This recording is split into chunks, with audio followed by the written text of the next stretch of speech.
How you doing, YouTube? Matt with Massive Beer Reviews, back with yet another review.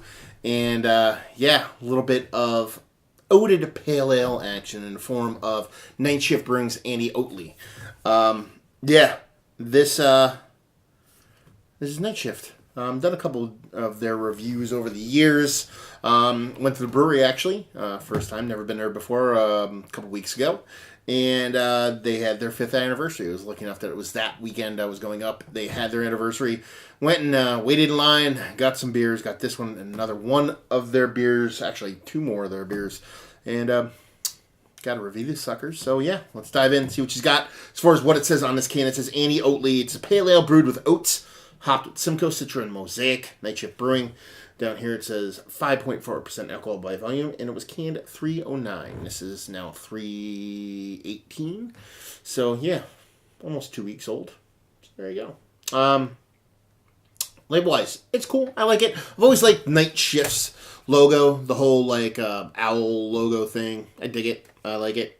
Basically do kind of almost the same logoing on almost all their beers. The backgrounds kind of vary, and a little bit of variance here and there. But, yeah, I dig it. So, yeah, let's give it a whirl. Had this beer already. I had it while I was waiting in line to pick them up. But I haven't had one since, so, you know, might as well give it a whirl. Because it's not necessarily fresh in my mind, so, you know, it was a rough morning, too. It was cold, it was windy, it was blustery. I was looking to get on the road, get back home. You know, all those things that prevent you from concentrating on beer words. Anyway, 2 fingers, infinite creaminess. Weirdly kind of shaped bubbles. It's got like pretty uniform from microscopic to medium, but there's like these bands of like larger bubbles every a couple inches or inch or so. It's kind of unique.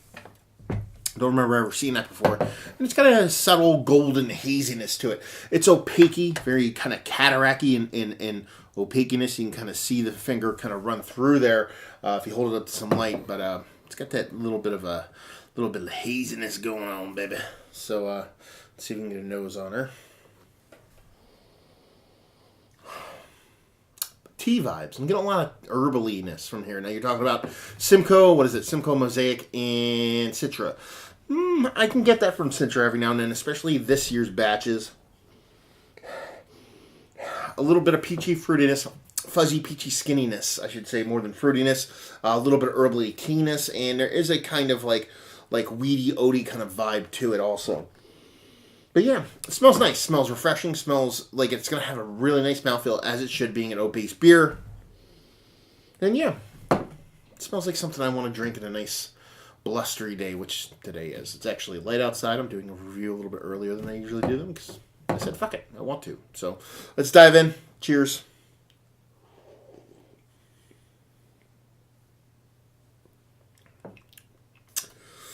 Exactly what's in the nose is in the mouth.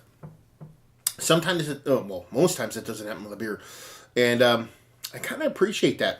There's a nice oaty mouthfeel to it. It's not super dense, not super thick. You're not getting this kind of soupiness out of it. But you're getting this kind of creamy, slightly denser than normal before all these crazy turbid IPAs came out. Kind of mouthfeel going on with it. You're getting that herbally kind of tea vibes thingy majigger kind of going on there. I assume that's from the Citra, and then you're getting a little bit of like kind of peachy skinniness, and I assume that's either from the Mosaic or the Simcoe. Yeah, Simcoe. I'm fucking forgetting shit. You know, Mosaic can, depending on how you use it and how you throw it at a beer, you can get a lot of different fruit flavors, but typically more fruit dominated. Simcoe, you can get a little cat pee, a little funky, along with some of those fruit flavors. Citra is usually a little bit more fruity, aka citrus ish. That's the word I'm looking for. But the batches that have come out as of later tend to lean a little bit more like spicy herbally kind of in their presence, and that's kind of what I'm getting from this beer. Yeah, super refreshing, super nice. Crusher. We drink this all day long. ABV's right on point. Yeah, nothing too like out of this world with this beer, but at the same time, it's super welcoming and super refreshing. So let's talk about this. And one of the better oat-based pale ales I've had as of late. right on the edge of the outside looking in. I've had so many good ones that are a little bit more impactful, and if they're a little bit more impactful and lean the way I want them to lean, then, I probably like those ones a little bit better. I do like those ones a little bit better.